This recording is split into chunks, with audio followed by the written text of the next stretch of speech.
നമസ്കാരം. കോട്ടയം തിരുവാതിക്കലിൽ ദമ്പതിമാരെ വീടിനുള്ളിൽ കൊല്ലപ്പെട്ട സംഭവവുമായി ബന്ധപ്പെട്ട് ഒരാൾ കസ്റ്റഡിയിലായെന്ന് സൂചന. ഇതര സംസ്ഥാന തൊഴിലാളിയാണ് പ്രതിയെന്നാണ് പോലീസിന് ലഭിച്ച പ്രാഥമിക വിവരം. വ്യക്തിവൈരാഗ്യമാണ് കൊലയിലേക്ക് നയിച്ചതെന്നാണ് കരുതുന്നതെന്നും പോലീസ് വ്യക്തമാക്കുന്നു. രക്തം വാർന്ന നിലയിലായിരുന്നു രണ്ടുപേരുടെയും മൃതദേഹങ്ങൾ കണ്ടെത്തിയത്. കോട്ടയം തിരുനക്കര ഇന്ദ്രപ്രസ്ഥം ഓഡിറ്റോറിയം ഉടമ വിജയകുമാറും ഭാര്യ മീരയുമാണ് മരിച്ചത്. രാവിലെ 8:45 വീട്ടുജോലിക്കാരി എത്തിയപ്പോഴാണ് വിവരം പുറത്തറിയുന്നത്. മുൻപ് ഈ വീട്ടിൽ ജോലി ചെയ്തിരുന്ന ഇതര സംസ്ഥാന തൊഴിലാളിയാണ് കൊലയ്ക്ക് പിന്നിലെന്നാണ് സൂചന. ഇയാളെ സ്വഭാവ ദൂഷ്യം കൊണ്ട് ഈ വീട്ടിൽ നിന്നും പറഞ്ഞുവിട്ടിരുന്നു. വിജയകുമാറിന്റെ വീട്ടിൽ മോഷണം നടത്തിയതിനെതിരെ ഇയാൾക്കെതിരെ കേസുണ്ടായിരുന്നു. ഇതിന്റെ പേരിൽ ഇയാൾ ജയിലിലും കിടന്നിരുന്നു. ഇയാൾ അതിന്റെ പ്രതികാരം തീർത്തതാണോ എന്ന സംശയം നാട്ടുകാരിൽ ചിലർ ഉന്നയിക്കുന്നു. ഇൻക്വസ്റ്റ് നടപടികൾക്ക് ശേഷമായിരിക്കും മൃതദേഹം പോസ്റ്റ്മോർട്ടത്തിനായി കൊണ്ടുപോവുക. വീടിനുള്ളിലും പരിസരത്തും പോലീസ് പരിശോധന തുടരുകയാണ്. 2 മുറികളിലായിട്ടായിരുന്നു മൃതദേഹങ്ങൾ. വസ്ത്രങ്ങളും മൃതദേഹങ്ങളിൽ ഉണ്ടായിരുന്നില്ല. വീട്ടിൽ സെക്യൂരിറ്റി ഉണ്ടായിരുന്നു. ഇയാൾ മലയാളിയല്ല. വർഷങ്ങളായി ദമ്പതിമാരുടെ കൂടെ ഉണ്ടായിരുന്നയാളാണ് ഇയാൾ.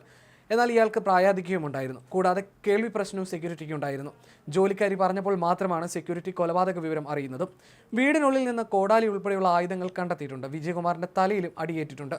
ഫോറൻസിക് വിഭാഗം ഉദ്യോഗസ്ഥർ സംഭവസ്ഥലത്തേക്ക് ഉടനെത്തും. പ്രതിയെക്കുറിച്ച് സൂചന ലഭിച്ചിട്ടുണ്ടെന്ന് കോട്ടയം SP ഷാഹുൽ ഹമീദ് നേരത്തെ പ്രതികരിച്ചിരുന്നു. വ്യക്തി വൈരാഗ്യമാണ് കൊലപാതകങ്ങൾക്ക് പിന്നിലെന്ന് കരുതുന്നതായും മോഷണം നടന്നതായി സൂചനയൊന്നും ലഭിച്ചിട്ടില്ലെന്നും അദ്ദേഹം വ്യക്തമാക്കിയിരുന്നു. കോട്ടയത്തെ പ്രമുഖ വ്യവസായി കൂടിയാണ് വിജയകുമാർ. ദമ്പതികൾക്ക് 2 മക്കളായിരുന്നു. മകൻ നേരത്തെ മരിച്ചു. മകൾ വിദേശത്താണെന്നാണ് വിവരം.